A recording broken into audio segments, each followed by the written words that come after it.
अब कहा कि तोर भुलाए खातिर गम, कि तोर भुलाए खातिर गम, कि तोर भुलाए खातिर गम, दारू पी ले आके देखाए सनम कैसे जी ले, आके देखाए सनम कैसे जी ले।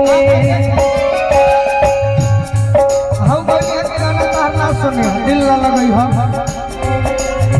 शीशार फै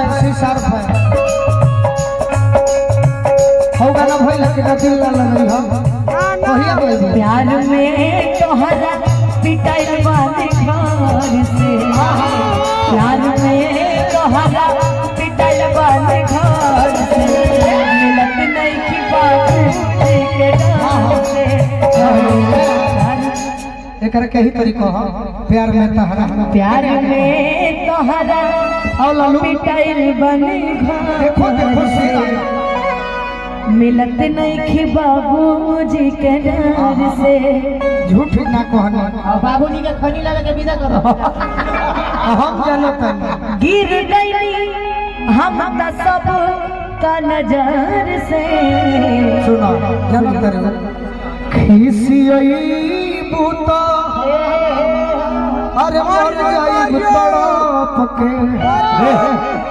ओइसन बेमारी बात ना के हम खिसियई बूता मर जाई तड़प के ओइसन बेमारी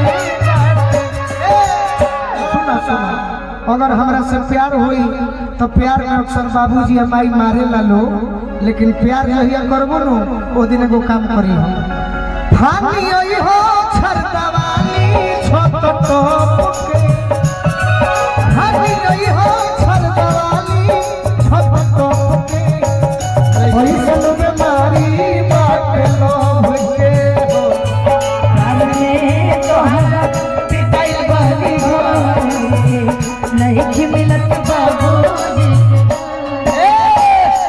लेकिन तू देवर हवे ध्यान दे देवर है हां तू देवरे ने गाना गई भाई अनुपमा हम देवर हैं तब कोई नहीं नहीं पागल है, भसुर है। अरे की भसुरों से मजाक चालू कोइली सो भवहिया अरे हो बहुत चाहतानी खाइल रोज दहिया बाकिर हमरा मरद चाही गोलू राजन हियर गवैया, बाकी हमरा मरद चाही गोलू राजन हियर गवैया। सही में